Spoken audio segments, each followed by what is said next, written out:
The flyer went up the week after Halloween, taped crookedly on every locker at Ridgeview High.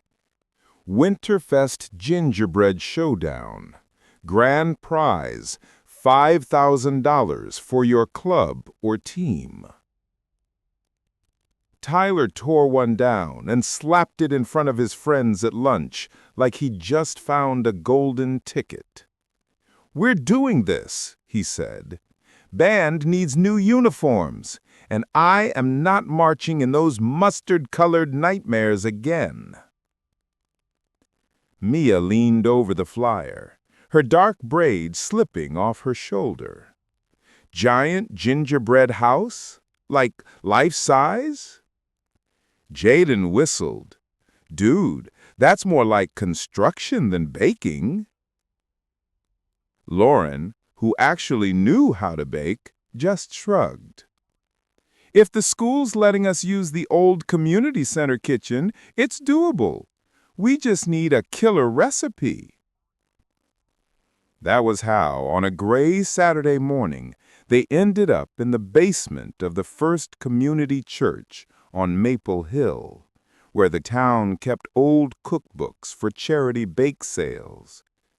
The place smelled like dust, coffee, and pages that had soaked up 1,000 potluck dinners. Metal shelves sagged with spiral-bound church cookbooks, ladies' auxiliary collections, and recipes typed on yellowing index cards. A humming soda machine in the corner was the only thing that sounded alive. "This is like a graveyard for casseroles," Jaden muttered, running his hand over a stack. "Spread out," Mia said. "We need something special, old but not gross, vintage, not Jell-O salad." Lauren straightened to the oldest shelf, fingers trailing along cracked spines. Something about the far corner drew her eye. A binder that didn't match the others. It was wider, wrapped in peeling red vinyl, no title on the spine. She pulled it free. A puff of cinnamon and something darker, almost metallic, rose from the pages. Lauren coughed. "You guys found something weird." They circled around as she opened it. Inside were plastic sleeves holding typed pages, some stained with what looked like molasses or maybe old coffee. The first page read, "Holiday Home Gingerbread, Family-Size Construction." Underneath, in smaller letters, careful and neat, "Property of the Caldwell family. Do not copy without permission." "Caldwell," Tyler said. "That name sounds familiar." Mia frowned. "Wasn't there a Caldwell house on Old Mill Road? The creepy one they tore down after that fire?" Jaden snapped his fingers. "My grandma told me about them. Said the whole family disappeared one winter and nobody ever found them." They all went quiet for a second, listening to the hum of the soda machine and the faint church organ echoing from upstairs rehearsal. Lauren brushed her thumb over a dark, sticky stain on the margin of the recipe. It felt oddly tacky, even after all those years. "Okay," she said, forcing a smile. "Missing family or not, this is perfect. Look at the measurements, the structure notes. It's like an actual blueprint." Tyler grinned. "Exactly. We use this, we win. Simple." In the far corner of the basement, a rusty air vent rattled. For a moment, it sounded like a whisper curling through the shelves. Mia shivered and rubbed her arms. "Did you guys hear that?" "Old building," Jaden said quickly. Relax. Lauren turned the page. On the next sheet, in faint, wavering ink, there was a handwritten note. The house must be completed. The house must stand. If it breaks before the 12th night, it starts again. Okay, Tyler said, with a laugh that didn't quite land. That's, festive? None of them noticed the tiny smear of red on the corner of the page, shaped almost like the curve of a fingertip. The next Monday after school, the group gathered in the library's dusty local history nook. Lauren spread the red binder on the table like evidence in a crime show. Mia typed Caldwell family disappearance into the ancient desktop computer that groaned every time she touched the keyboard. Here, she finally said, turning the monitor so the others could see. Article from, wow, almost 30 years ago. Jaden leaned in. I wasn't expecting an actual newspaper clipping. Thought it'd be some urban legend blog. The headline read, Fire on Old Mill Road. Caldwell home destroyed. Family missing. The grainy photo beside it showed a 2-story farmhouse, the roof collapsed inward like a broken spine. The whole image had a smoky blur around it, as if the photographer's hands had been shaking.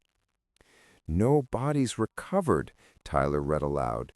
Neighbors reported unusual smells and sounds in the weeks before the fire. He paused. Smells? Like what? Lauren scanned the text. Burnt sugar and something like spoiled fruit. She shut the article. Okay, that's unsettling in a gingerbread recipe kind of way. They found more, small bits of gossip archived in community newsletters. Mentions of the family keeping to themselves, of the children rarely being seen outside, of giant gingerbread displays every winter that supposedly brought crowds from miles away. But all the pictures were missing, every single one. Only the captions remained. Mia frowned. Why would the images be gone? Old files get corrupted, Jaden said, but his voice lacked conviction. Tyler tapped the binder. Look, creepy backstory aside, the recipe's incredible. It's basically architectural. If they were famous for their displays, that explains it. Lauren hesitated before closing the binder. Maybe, but I keep thinking about that note. The house must stand.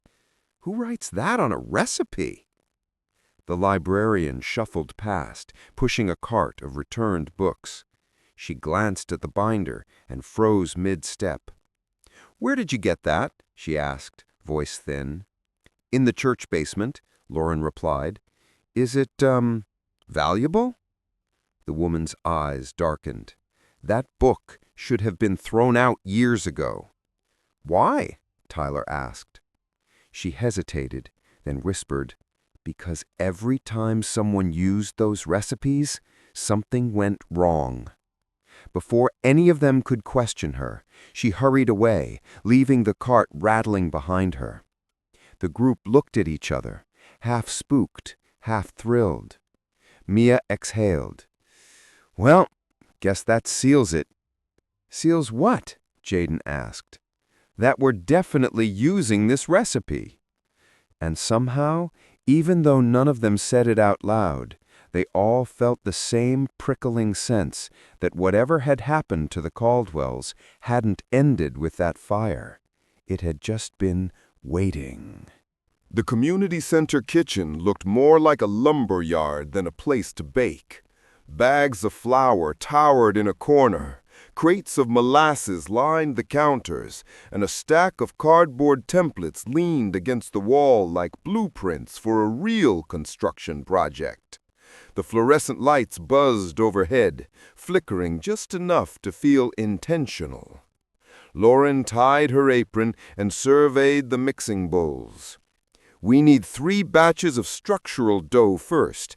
It has to cool completely before we cut the panels. Tyler grinned. We're basically candy engineers now. Jaden opened the red binder to the gingerbread blueprint page. Measurements are wild. Look, these walls are almost 4 feet. Who does this? Mia sifted flour into the industrial mixer. A family that vanished, apparently. Right. Festive. They worked for hours. The dough came together thick and heavy, with a warm, spiced smell that clung to their clothes. But something was off. The texture refused to behave. Too stretchy, almost elastic. When Loring rolled out the first sheet, it seemed to pull back into shape like memory foam. "This isn't normal," she said. "Gingerbread isn't supposed to bounce." "Humidity?" Jaden offered. The sheet of dough shivered, just slightly, almost like a breath passed under it. "Nope," Mia said quickly. "Nope, that was not humidity." When they baked the first panels, the smell intensified, sweet at first, then bitter, like caramel burnt a shade too long. The edges rose higher than they should have, curling just a little, but always settling into perfectly straight lines by the time the timer beeped. Perfect. Too perfect. By late afternoon, they were assembling the first wall frames in the big hall next to the kitchen. Sunlight streamed through the high windows, turning the gingerbread a warm gold. The panels were heavy, heavier than any of them expected, but they fit together like puzzle pieces that had waited years to be reconnected. Lauren stepped back. "Guys, look at the angle!" The wall they'd propped leaned slightly inward, forming a sharper pitch than originally planned. Not by much, just enough that it felt chosen rather than accidental. Jaden adjusted his glasses. "But that's not what the measurement said." Tyler shrugged. "Maybe we misread it?" Lauren checked the binder again. The blueprint lines seemed almost different, curved where they had been straight. She blinked, and they looked normal again. "Okay," Mia said, rubbing her arms. "Maybe creepy baker ghosts are helping us. Cool, fine, whatever. It looks good." They added candy supports, frosting mortar, and the base of the roof. The structure stood, solid and strangely imposing, its shadow stretched across the hall like a second house lying flat on the floor. By the time they left, the sun had set. The community center was silent except for the soft ticking of its old radiators. As they walked out, Jaden turned back for one last glance. The house definitely, unequivocally, looked taller than it had a minute before. He swallowed hard, but said nothing. The others didn't notice, but the gingerbread did. They returned to the community center the next afternoon, expecting to pick up where they'd left off, adding frosting, trim, finishing the roof, maybe installing the candy windows. Instead, they stopped in the doorway at the exact same moment. The gingerbread house looked older. Not ruined, not broken, just aged, like it had been sitting there for months rather than a single night. The icing along the edges had dried into thin white ridges, and the caramel windows had darkened by a shade, as though exposed to some unseen weather. "Did someone turn up the heat?" Mia whispered. "No," Lauren said, already moving closer. "Look at the wall, right there." A crack, thin as a pencil line, ran across the left panel. At first it looked like a normal split from cooling, but as the group gathered around, the line curved, not randomly, but purposefully. It formed the suggestion of a cheekbone, then a brow, then the outline of a closed eye. Jaden backed up immediately. Nope, nope, that's a trick of the light. The icing is just settling weird. Tyler touched the panel gently with a finger. The gingerbread felt warm, almost fleshy. He yanked his hand back. Okay, he whispered, voice cracking. It wasn't this warm yesterday. Lauren forced herself to examine the crack more closely. The shape was crude, but unmistakably human. A face, half-formed, as if pushing from the inside of the wall. Maybe it sagged overnight? She said weakly. As if answering her, a small fleck of frosting fell from the cheek, revealing a deeper indent beneath, a curve like the hollow of a mouth silently opening. Mia spun around. Someone's messing with us. Has to be. But the hall was empty, quiet, too quiet. Even the radiators had gone still. Lauren steadied her breathing. Let's just keep working. If it's a coincidence, it'll stop, right? They decorated for another 2 hours, pretending not to glance at the wall. The face didn't disappear, but it didn't grow clearer either. It stayed suspended in that halfway state, like a memory refusing to fade or fully return. When they finally packed up to leave, the overhead lights buzzed once, dimmed, and then brightened. For a split second, every shadow in the room softened. Tyler froze. Because under that brief change in light, the face in the wall looked different. No longer an outline. It looked scared. He didn't say anything as they left the building, but the moment the door shut behind them, a sharp crack echoed inside the hall, like something shifting or someone trying to push their way out. And none of them wanted to check if the face had changed again. By the end of the week, the gingerbread house filled nearly the entire hall. The roof was on, the candy windows glowed with strings of warm lights inside, and the whole place smelled like cinnamon glued together with anxiety.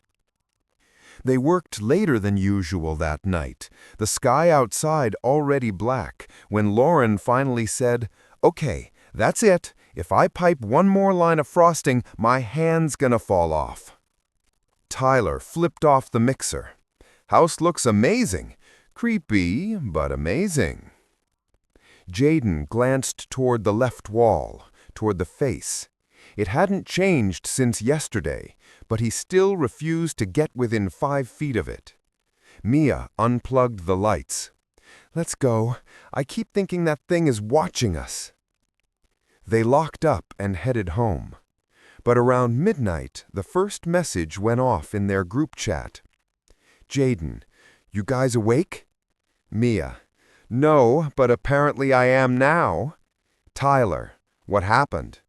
Jaden, "Check the live cam feed." Tyler had set up a cheap webcam earlier that week to monitor the house overnight, just to make sure no pranksters from school messed with it. Lauren clicked the link first. The hall appeared in grainy black and white. The gingerbread house sat silent and still. Then she noticed the roof. The icing shingles trembled, softly at first, then like something underneath was breezing, pushing up in uneven waves. The webcam mic picked up the faintest rustle, like paper dragging across wood.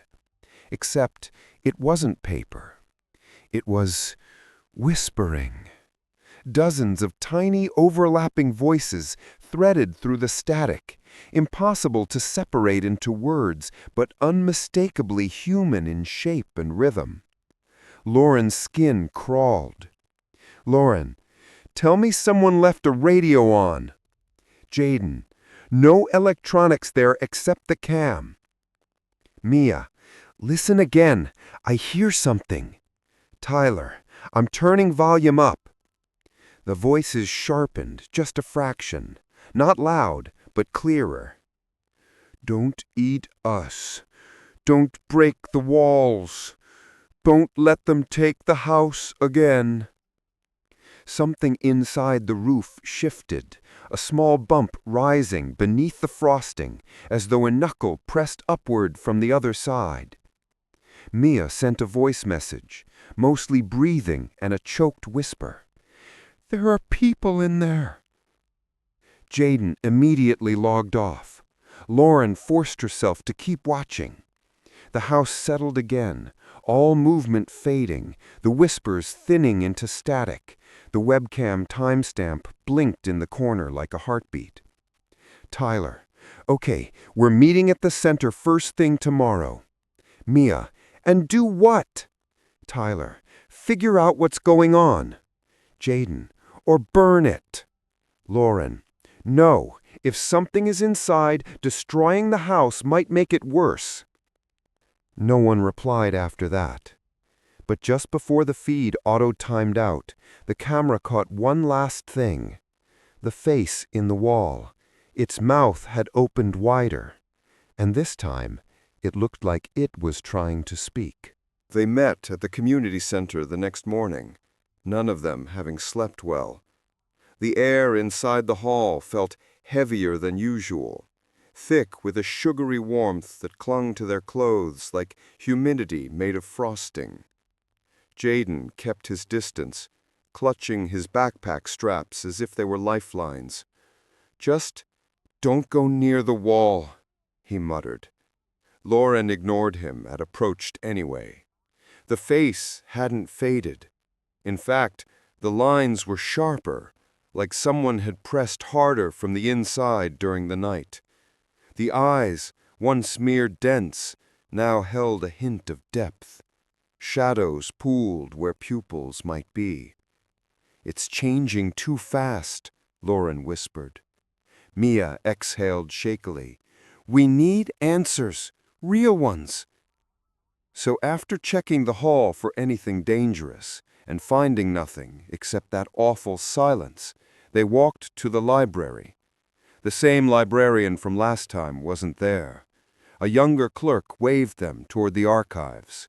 Lauren headed straight to the microfilm machine. "We need to find photos of the Caldwell displays," she said. "The articles mentioned crowds. Someone must have taken pictures." She loaded reels of old newspapers, while Tyler dug through binders of community newsletters. Mia searched for old winter festival programs. Jaden stared at a digital archive on a dusty computer monitor. "Guys! Every photo file related to the Caldwell house is missing." "Corrupted again?" Tyler asked. "No, deleted, intentionally." Lauren found an older reel marked Holiday Fair, Historical Editions. She spun through the frames until one headline caught her eye. "Caldwell Gingerbread Wonder Draws Record Visitors." Under it was a blank rectangle where a photo should have been. But the caption remained. "The lifelike details of the Gingerbread family startled many visitors this year." Mia leaned over her shoulder. "Gingerbread family? What does that mean?" Lauren flipped to another article. Again, blank space where an image had been. The caption. Several attendees remarked the faces looked almost too real. A chill moved through all of them. Tyler swallowed. "So, the faces aren't new. They were part of the design. Or something made them part of it." Lauren kept searching until she found a small column from the week before the Caldwell fire. Her stomach tightened as she read aloud. "Neighbors complained of children's voices late at night, though the Caldwell children were rarely seen. Some claimed the gingerbread figures inside the display looked different each morning, changing expressions." Mia stepped back. "Like they were alive?" "No," Jaden said quietly. "Like they were becoming something." Lauren shut the machine off. "Whatever happened back then, it's happening again, to our house." They stood there in the dim archive room, fluorescent lights humming overhead. Tyler finally whispered, "So what were the Caldwells trying to build?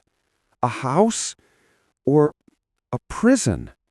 No one answered, because the truth, whatever it was, seemed to be waiting for them back in that sweet, silent hall. By the time the festival organizers arrived for the pre-show inspection, the gingerbread house looked unsettlingly magnificent. The lights inside glowed warm and soft, the candy windows gleamed like stained glass, and the frosting trim curled in delicate, perfect lines, far more perfect than anything the teens remembered piping.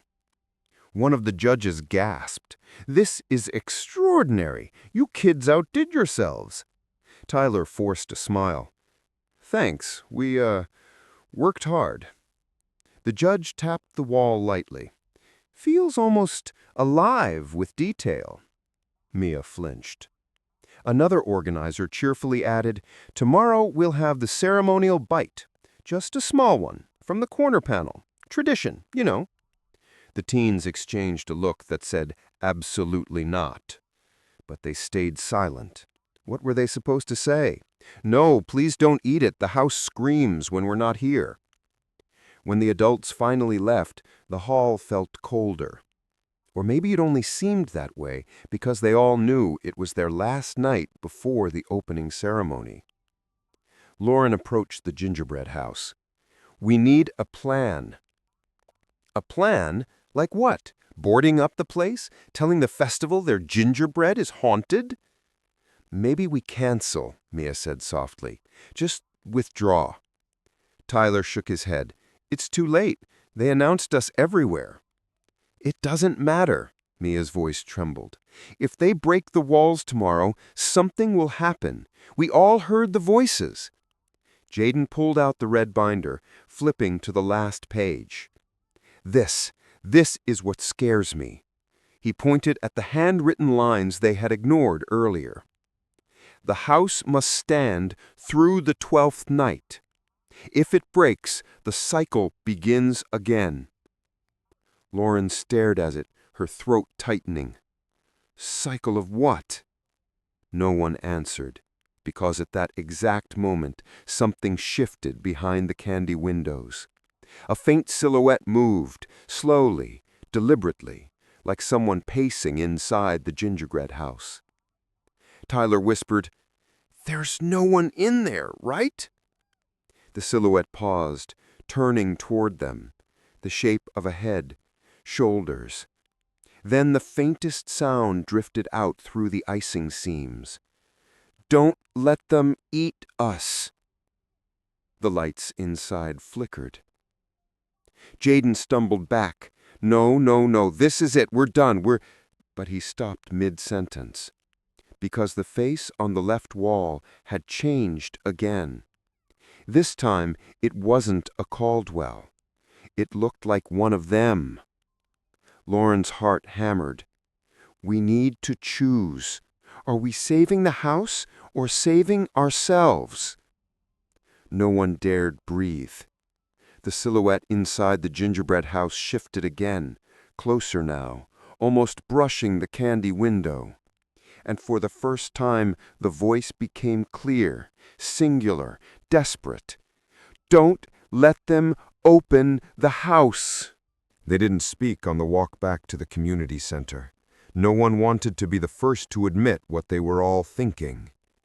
Something inside that gingerbread house does not want to be freed, but it also does not want to be eaten. Tyler unlocked the hall door with trembling hands. As soon as it swung open, a wave of warm, sweet air rolled out. Too warm, like the breath of something large. The house looked the same as before, but the atmosphere had changed.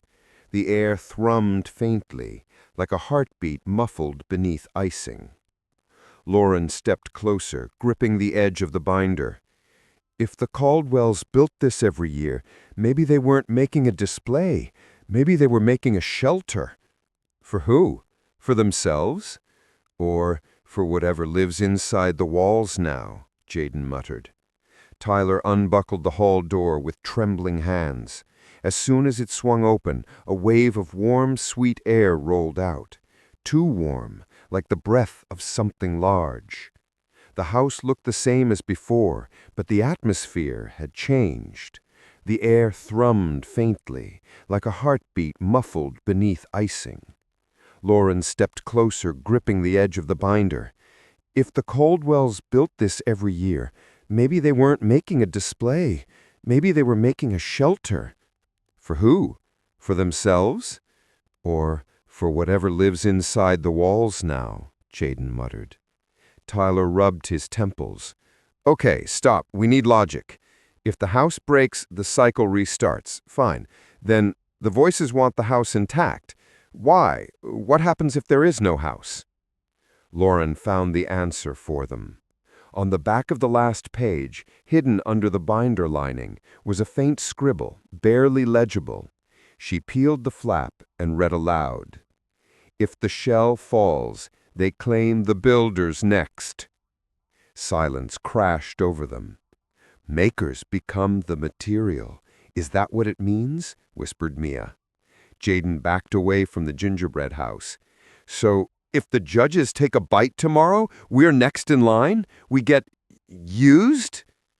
Tyler's breathing quickened. We can't let the ceremony happen. We stop them. Lock the hall. Tell them someone vandalized the place. Anything. But before they could decide, a new sound rose from inside the house. Not whispers this time. Sobbing.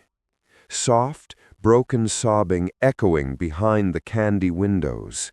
The face on the left wall puckered slightly, as if wincing in pain. The frosting around the eye cracked like old porcelain. Lauren pressed trembling fingers to the panel. "What do you want from us?" she whispered. A voice, clear, childlike, impossibly close, answered from behind the gingerbread. "Don't abandon us again." Mia choked on a breath. "Again? We're not the Caldwells." But the voice continued, layered, now adult and child overlapping into a single pleading tone. "Keep the walls strong. Don't let them break our home." Jaden shook his head violently. "We're not doing this. We're not becoming part of whatever this is." But Lauren noticed the face again. It had changed just slightly. The mouth was open, as if inhaling. And the shape of the cheekbone, it looked eerily like Tyler's. She stepped back, heart pounding. "Guys, the house is already choosing." Tyler froze. Then from deep inside the gingerbread, something thumped once, heavy, like a hand hitting a door. Then again, and again. The voices rose in a fevered whisper. "The walls must stand."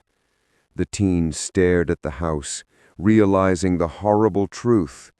Tonight wasn't about building anymore. It was about surviving till morning. Festival morning arrived too fast. The teens hadn't slept. They'd stayed in the hall all night, sitting in a tight circle across from the gingerbread house, jumping at every creak. Nothing attacked them, but the house moved. Small shifts, quiet breaths, a low hum under the icing, like dozens of voices whispering in unison. By sunrise, they were pale and exhausted. At 10 a.m., the organizers arrived. The moment the doors opened, cold winter light spilled across the hall, and the gingerbread house looked harmless again. Sweet, glossy, perfect. The faces in the walls had softened back into faint, innocent swirls of frosting. Even the candy windows glowed warmly, as if the house had cleaned itself up for guests. "Beautiful," one judge declared. "This will be the highlight of the festival." Tyler stepped forward. Actually, we can't do the ceremonial bite. The structure isn't stable. Oh, nonsense, another organizer said cheerfully. It looks solid as a real cottage. Lauren tried next. Really, it shouldn't be touched. The icing... But the judge already held a silver tasting spoon. He walked toward the left corner, the one closest to the face. The teens froze. Inside the gingerbread, something reacted. A ripple shivered across the roof, so subtle the adults didn't notice. The candy windows clouded like breath on glass. The faintest, muffled sob echoed behind the walls. Lauren's voice cracked. "Don't!" The judge laughed. "You kids are too dramatic." He reached out, pressing the spoon against the wall, and the entire house exhaled. A gust of warm, sweet air blasted outward, carrying the sound of 100 whispered voices layered together. "Don't break the house!" The judges stumbled back. Spectators gasped. Some clapped, thinking it was an elaborate effect. Tyler grabbed the spoon from the stunned judge. "No one is taking a bite! No one!" But then the crowd surged forward, excited, curious, phones out. "Is it interactive? Is this part of the show? Does it talk?" The teens stood between the people in the gingerbread house, forming a shaky human wall. Mia shouted, "Back up! It's not safe!" But the crowd didn't listen. A little girl pushed through and reached toward the gingerbread with sticky fingers. The wall panel nearest her pulsed outward, just a tiny bulge, like a cheek pressing against the icing. The girl giggled, thinking it was a decoration. Lauren grabbed her and pulled her away. "Don't touch it!" The adults finally intervened, herding spectators back. But confusion and excitement buzzed through the hall. Everyone wanted to see the living gingerbread. Then the MC approached the microphone. "Ladies and gentlemen, clearly these talented teens have prepared a theatrical display for our enjoyment. And now, let's not keep the tradition waiting." The crowd roared. "No!" Tyler yelled. "You can't open it!" But the MC, thinking it was all part of the act, reached out and tapped the roof. Just a tap. The entire gingerbread house trembled violently. The candy windows darkened as if shadows pressed against them from inside. Cracks raced across the icing like spider webs, and every face in the walls sharpened at once, features twisting in terror, mouths open in silent screams. Then came the voices, loud now, furious, desperate. "Don't let them in! Don't let them eat us! The cycle must not start!" The crowd shrieked. Phones dropped. People ran for the exit. But as the hall shook and the house heaved like something alive was trying to break free, the teens realized something horrifying. The gingerbread wasn't afraid of being eaten. It was afraid of being opened. And whatever was inside wasn't meant to get out. The hall shook so violently that ceiling dust rained down like ash. The gingerbread roof buckled, icing cracking open in long, jagged lines.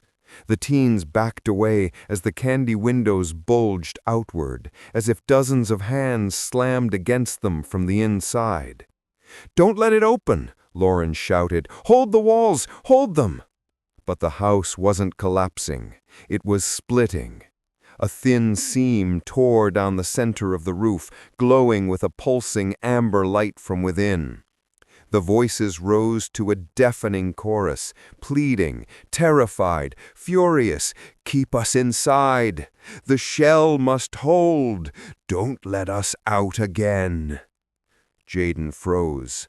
"Again? What does that mean?" Before he could finish, a shape pushed through the cracked window. Pale, undefined, human-like but melting at the edges as if made of warm sugar. A face formed, then dissolved, then reformed again, thousands of features sliding over one another. Not souls trapped, not ghosts, Echoes, fragments, copies. Impressions of everyone who had ever built the house. Mia gasped. It doesn't contain them. It becomes them. The gingerbread wall near Tyler swelled outward. A face formed in full shape this time, his own, eyes closed, mouth trembling. "Don't let me out," the gingerbread Tyler whispered, voice warping like two versions layered over each other. Tyler stumbled back. "I'm not going in there. I'm not—" Lauren suddenly understood. The house isn't a prison. It's a barrier. It keeps whatever's inside from replacing the people who build it.